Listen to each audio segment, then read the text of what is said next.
Red టీవీలో మీ వ్యాపార ప్రకటనల కోసం ఈ నంబర్ ని సంప్రదించండి 6281747728. Hi viewers, welcome to our channel. Chandrababu Naidu గారు ఈ అసైన్ భూములకు సంబంధించి కుంభకోణంలో ఆయన్ని ఛార్జ్ షీట్లు దాఖలు చేయడం జరిగింది సిఐడి వాళ్ళు. సో అసలు ఎందుకు ఇందులో ఏం కుంభకోణం జరిగింది, మరి కేసు ఎక్కడి వరకు వెళ్ళొచ్చు? మరి గత సంవత్సరం నుంచి కూడా చూస్తున్నాం చంద్రబాబు గారి మీద వరుస కేసులు అయితే నమోదవుతూ వస్తున్నాయి. మరి ఈ టైంలో ఎలక్షన్స్ టైంలో ఆయన అరెస్ట్ అయ్యే అవకాశం ఉంది. అసలు ఏం కేసు? సో ఇదే అంశం మీద డిస్కస్ చేయడానికి ప్రజెంట్ మనతో పాటు అడ్వకేట్ మధు శర్మ గారు ఉన్నారు. వారితో ఒకసారి డిస్కస్ చేద్దాం. సార్ నమస్కారం. సార్ నమస్కారం. సార్ ఏంటి సార్ చంద్రబాబు గారి పైన నమోదైన కేసు ఏంటి? అంటే 4400 కోట్ల స్కామ్ జరిగిందని అంటున్నారు. మరి ఛార్జ్ షీట్ కూడా దాఖలు చేయడం చూస్తున్నాం సిఐడి వాళ్ళు. మరి ఇది ఏం చెప్తారు సార్ దీని గురించి? అంటే ఆల్రెడీ ఇప్పుడు చంద్రబాబు నాయుడు గారి మీద మనకి స్కిల్ డెవలప్మెంట్ స్కామ్ అని చెప్పేసి అదొక కేసు ఆయన పైన ఆల్రెడీ ఉండటం జరిగింది. దాంతోపాటుగా ఏపీ ఫైబర్ గ్రిడ్ కేసు కూడా, అంటే 2 కేసెస్ ఆల్రెడీ సైమల్టేనియస్గా చంద్రబాబు నాయుడు గారి మీద రన్ అవుతున్న తరుణంలో అందులో వాళ్ళు పెట్టినటువంటి పలు సెక్షన్ల మీదుగా ఆయన సుప్రీంకోర్టు వరకు వెళ్ళి బెయిల్ తెచ్చుకోవడం కూడా జరిగింది. అవన్నీ మనం ఇవన్నీ తెలిసిన ఫ్యాక్ట్సే. వాళ్ళు 409 ఒకటి పెట్టాలని చూడటము, వీటన్నిటి మీద సెవరల్ క్రిమినల్ అఫెన్సెస్ ఆయన మీద పెట్టి ఆయన్ని ఉక్కిరి బిక్కిరి ఆడకుండా చేయాలి, బయటికి రాకుండా చేయాలి అని చెప్పి ఇవి పెట్టడం జరిగింది. అయితే నిన్న సిఐడి వారు దాఖలు చేసినటువంటి సరికొత్త ఛార్జ్ షీట్లో అసైన్డ్ భూముల స్కామ్కు సంబంధించి, అంటే ఎప్పుడైతే రాజధాని కట్టాలి ఏపీలో అని డిసైడ్ అయ్యారో 2014 నుంచి 2015కి వచ్చిన జీవోని బేస్ చేసుకొని, 2014లో గవర్నమెంట్ ఫామ్ అయినప్పుడు 2015 జనవరి 1న జీవో నెంబర్ 1 ఒకటి ప్రభుత్వం రిలీజ్ చేయడం అయింది. అంటే దాంట్లో భూముల్లో పూలింగ్ కానీ ఏదైనా ల్యాండ్ తీసేసుకోవాలి అసైన్ భూములకు కూడా సంబంధించి జీవో 141 మధ్య, ఈ రెండింటి మధ్య ఉన్నటువంటి కాన్ఫ్లిక్ట్కి సంబంధించిందే ఈ వివాదం అని చెప్పవచ్చు. అయితే ఇందులో ముఖ్యంగా మనం అభియోగాల్లో చూసినట్లయితే దగ్గర 4,000 కోట్ల పైన స్కామ్ ఇది ఆల్మోస్ట్ అని చెప్పడం జరుగుతుంది. 4,400 ఆల్మోస్ట్ ఇన్వాల్వ్డ్, ఒక 1100 ఎకరాల భూములు ఇన్వాల్వ్ అయి ఉన్నాయి. ఇవన్నీ అసైన్డ్ భూములు. ఈ అసైన్డ్ భూములని అప్పటి మాజీ ముఖ్యమంత్రి గారు, ఆంధ్రప్రదేశ్ మాజీ ముఖ్యమంత్రి గారు చంద్రబాబు నాయుడు గారు, తనతో పాటుగా మాజీ మంత్రి నారాయణ విద్యా సంస్థల చైర్మన్ నారాయణ గారు ఒకళ్ళు, అక్కడ tahsildar plus Ramakrishna housing finance అనేటువంటి ఒక కంపెనీ ఎండి గారు, ఈ నలుగురు ఇన్వాల్వ్ అయ్యి ఈ అఫెన్సెస్ కమిట్ చేశారు.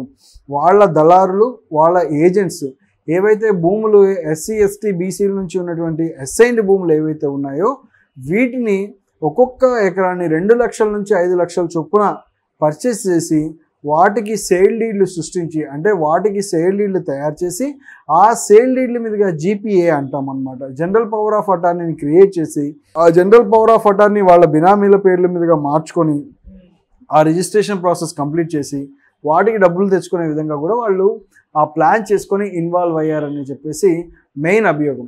అంటే ఇక్కడ గవర్నమెంట్ ఆరోపించేది ఏంటంటే, ఇప్పుడు ఉన్న గవర్నమెంట్ ఆరోపించేది అంటే అసైన్డ్ భూముల క్రయ విక్రయాలకి ఎటువంటి అనుమతులు లేవు, అంటే వాటిని అమ్మడానికి కానీ కొనడానికి కానీ ఎటువంటి వాళ్ళకి అధికారాలు లేవు. ఈ అసైన్డ్ భూములని ప్రభుత్వం అయినా సరే ప్రైవేట్ పార్టీలు అయినా సరే తొందరగా అమ్మలేరు, కొనలేరు.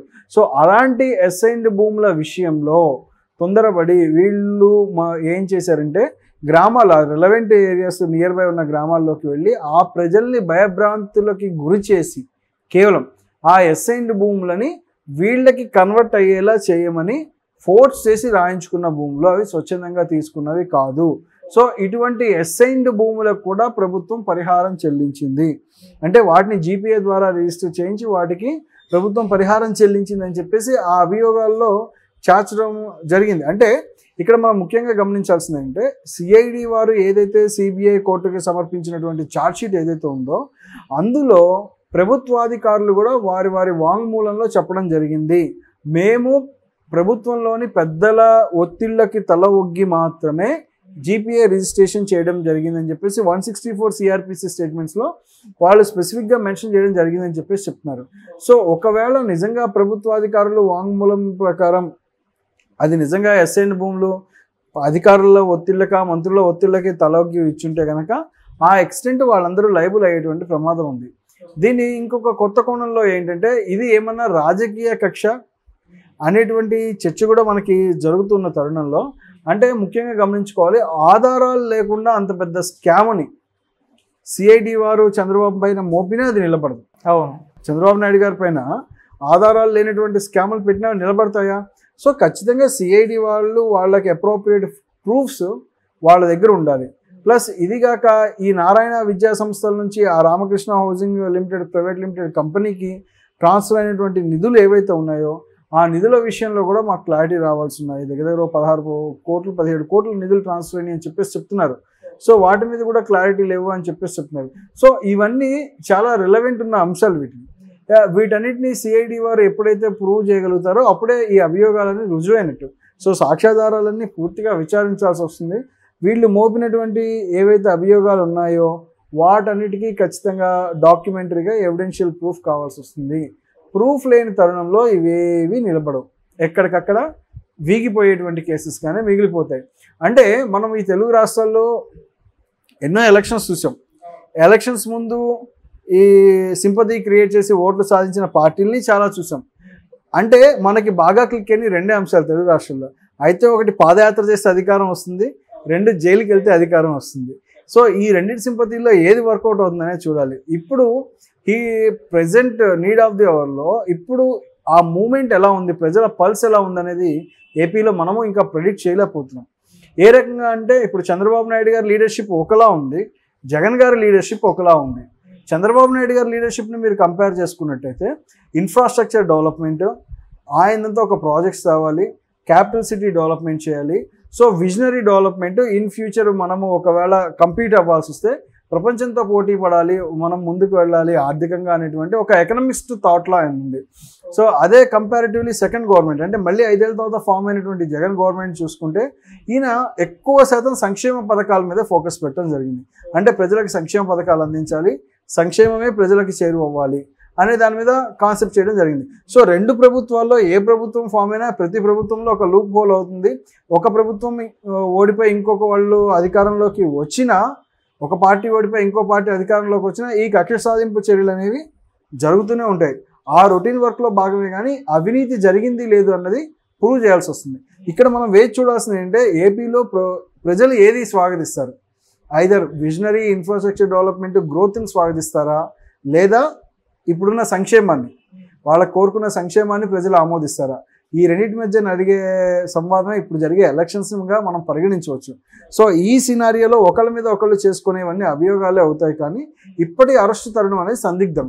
చంద్రబాబు నాయుడు గారిని ఇప్పుడు అరెస్ట్ చేయడం వల్ల జరిగేది ఏదైనా ఉంటే ఛార్జ్ షీట్ అయిపోయాక అరెస్ట్ అనేది ఇప్పుడు ఏం ఉండదు. ఎవిడెన్స్ ఏదైనా కావాలంటే వచ్చి అడుగుతారు, కానీ అవన్నీ ఎగ్జామినేషన్స్ అయిపోయాక ఎవిడెన్స్ సబ్మిట్ చేయడం జరుగుతుంది. సో ఇప్పుడు అరెస్ట్ చేయడం అనేది it create some impact, sympathy on the Naidu గారు, చంద్రబాబు నాయుడు మీద పబ్లిక్లో సింపతి క్రియేట్ చేస్తుందేమో అని చెప్పవచ్చు. సార్ ఈ కేసుకు సంబంధించి చంద్రబాబు గారు కూడా ఎటువంటి నోటీసులు రాలేదు అని అంటున్నారు. అంటే నోటీసులు ఇవ్వాల్సిన స్టేజ్లోనే ఉంటుంది. ఛార్జ్ షీట్లో యూజువల్గా ఏం చేస్తారంటే ఎఫ్ఐఆర్ అయిపోయాక కావాల్సిన విట్నెసెస్ అందరినీ కాల్ ఆన్ చేస్తారు. ఈయన్ని అక్యూజ్డ్ ఎవరైతే ఉన్నారో A1 A2ని కాల్ ఆన్ చేస్తారు. కాల్ ఆన్ చేసి వాళ్ళ స్టేట్మెంట్స్ అని ఎంక్వైరీ చేయడానికి ఉంటారు. ఇప్పుడు ఛార్జ్ షీట్ ఫ్రేమ్ చేశాక కూడా ఈ విట్నెసెస్ బేస్ చేసుకొని ఎవరైతే వాంగ్మూలాలు ఇస్తారో, ఎవరైతే ఏమేమి చెప్తారో పోలీస్ వారికి చెప్పేటువంటి స్టేట్మెంట్ని బేస్ చేసుకుని ఛార్జ్ షీట్ ఫ్రేమ్ చేయడం జరుగుతుంది. ఆ చెప్పినటువంటి స్టేట్మెంట్స్కి ఏవైతే ఉన్నాయో వీళ్ళు ఎవిడెన్సెస్ కలెక్ట్ చేయాలి. ఎవిడెన్స్ లేకుండా అభియోగాలు నిలిపితే ఎంతవరకు నిలబడతాయి? 80% నిలబడవు. సో వీటికి వీళ్ళు ఎవిడెన్సెస్ పెడితేనే అవి ముందుకెళ్తాయి, లేకపోతే అవి సక్సెస్ అవ్వని చెప్పాలి ఆ కేసెస్ అన్ని. అంటే మీరు ఎన్ని పెట్టండి, 1000 పెట్టండి, 100 పెట్టండి, ఇంకొక కావాల్సిన కేసులు పెట్టచ్చు. కానీ దానికి ఏంటంటే ఏది పెట్టినా ఎవిడెన్స్ కావాలి. ఎవిడెన్స్ లేని కేసు ఎంతవరకు నిలబడుతుంది? అవును. సో ఇప్పుడు ఉన్న తరుణంలో కూడా వీటికి ఖచ్చితంగా ఎవిడెన్స్ ఉంటేనే చంద్రబాబు నాయుడు గారిని లైబుల్ చేయగలుగుతారు. అది కింద ఏసీబీ కోర్టులో ఉన్నది. సిఐడి వాళ్ళు సబ్మిట్ చేసినటువంటి ఛార్జ్ షీట్ ఏసీబీ కోర్టులో సబ్మిట్ చేశారు. గౌరవ ఏసీబీ కోర్టు వారు నిర్ణయం తీసుకున్న తర్వాత మాత్రమే ఫర్దర్ యాక్షన్స్ అనేది ఇందులో ఉండటం జరుగుతుంది. సరే, ఈ విధంగా కేసులు నమోదు అవుతున్నాయి కదా, దీని ఎఫెక్ట్ అనేది ముందటి కేసులు ఏమైనా స్కిల్ డెవలప్మెంట్ స్కామ్ పైన ఇటువంటి పడే ప్రభావం ఏమైనా ఉందా సార్? అంటే ఇదేం దాందే అండి, దేని ఇంపాక్ట్ దాందే. ఆ కేసులో ఉన్నటువంటి ఆధారాలు ఆ కేసులో చూపించాల్సిందే, ఈ కేసుకు సంబంధించి ఈ కేసులో చూపించాలి. అంటే ఇప్పుడు ఆల్మోస్ట్ పబ్లిక్ ఏం కన్వే చేయాలనుకుంటున్నారంటే ఇతను కూడా చాలా అవినీతి పరుడు, చంద్రబాబు నాయుడు గారు కూడా చాలా అవినీతి చేశారు, అవినీతి పరుడు అనేది చూపించాలనేది ఒక ప్రభుత్వం ఒక లక్ష్యంగా కనబడుతున్నట్టుగా కనిపిస్తుంది ఈ కేసెస్లో కూడా. ఎందుకు చెప్తున్నానంటే ఈ మాట, స్కిల్ డెవలప్మెంట్ ఇష్యూలో ఒక పెద్ద స్కామ్ ఉంది అని చెప్పేసి చంద్రబాబు నాయుడుని అరెస్ట్ చేయడం జరిగింది. ఆ తర్వాత ఫైబర్ గ్రిడ్ స్కామ్ అనేది కొత్తగా తెరపైకి వచ్చింది. దాని తర్వాత మళ్ళీ ఇప్పుడు వచ్చింది ఏంటంటే అసైన్డ్ భూముల ల్యాండ్ స్కామ్. ఈ అసైన్డ్ భూముల ల్యాండ్ స్కామ్లో కూడా చంద్రబాబు నాయుడు గారి యొక్క పాత్ర ఉంది. ఈయన్ని ఇన్వాల్వ్ చేయాలి అంటే ఒక ఎలక్షన్స్ ముందు ఒక పిక్చర్ క్రియేట్ చేయడం. అంటే ఎప్పుడైతే ప్రధాన ప్రతిపక్షము జగన్ ఒక అవినీతి పరుడు, జగనే ఎక్కువ అవినీతి చేస్తాడు అనేటువంటి ఎజెండాను తీసుకున్నారో, వీళ్ళు కూడా ఏం చేస్తున్నారు, అధికార పక్షం కూడా, ప్రతిపక్ష నాయకుడు కూడా ఇదివరకు అధికారంలో ఉన్నప్పుడు అదే అవినీతికి పాల్పడ్డాడు, ఆయన కూడా అవినీతి పరుడే, ఆయన కూడా జైలుకి వెళ్ళి వచ్చిన వాడే అనే దాన్ని ఒక పిక్చర్ క్రియేట్ చేస్తున్నారు. ఇదివరకు ఇన్నాళ్ళు ప్రధాన ప్రతిపక్షం అంటే తెలుగుదేశం పార్టీ ఆరోపించినప్పుడు ఎలా ఉండేదంటే, జగన్ జైలుకి వెళ్ళి వచ్చాడు, అవినీతి చేశాడు, ఇన్ని లక్షల కోట్ల స్కామ్ చేశాడు అని చెప్పేసి వాళ్ళ ఒక ఆరోపణలు ప్రధాన అస్త్రంగా ఉండేది.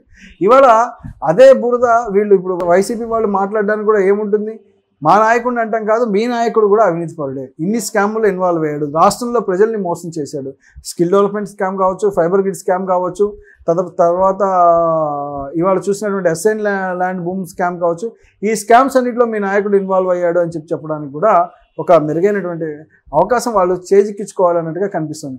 ఏదైనా సరే ఈసారి ఎలక్షన్స్ అనేది ఈ రెండు పార్టీల మధ్య టగ్ ఆఫ్ వార్గా నడుస్తుంది. ఎందుకంటే లాస్ట్ 15 రోజులు 10 రోజుల ముందు కూడా ప్రజల పల్స్ మారేటువంటి అవకాశం ఏపీ రాజకీయాలు వాడివేడిగా ఉన్నాయి. అంటే ఇంతకాలం చూసినటువంటి ఎలక్షన్స్ని ఒకలా చూడాలి, ఇప్పుడు చూసేటువంటి ఏపీ ఎలక్షన్స్ని ఒకలా చూడాలి.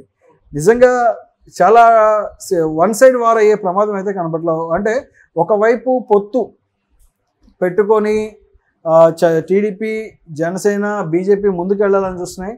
ఒక పక్కన తను ఒంటరిగా తను పోరాడుతూ నేను గెలుస్తాను అని చెప్పి నమ్మకంతో జగన్ కూడా ముందుకు వెళ్ళడం జరుగుతుంది.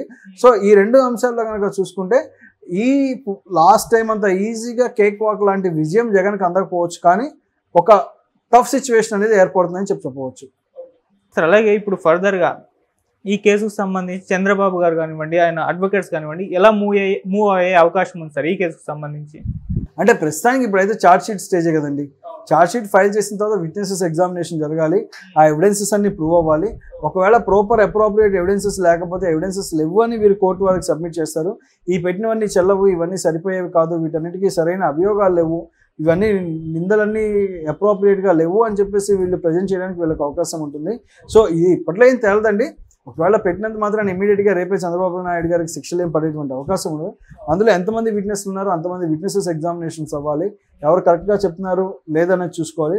ఒకవేళ ఇన్ కేస్ చంద్రబాబు నాయుడు గారికి ఇక్కడ ఉన్నటువంటి ట్రయల్ కోర్టులో కనుక కరెక్ట్గా ప్రాపర్గా ఆర్డర్ రాకపోతే ఆయన హైకోర్టు కానీ తర్వాత ఛాలెంజ్ చేసుకోవడం ఆర్డర్స్ని ఛాలెంజ్ చేసుకోవడం అవకాశం ఆయన గారికి ఉందండి, నో ఇష్యూ.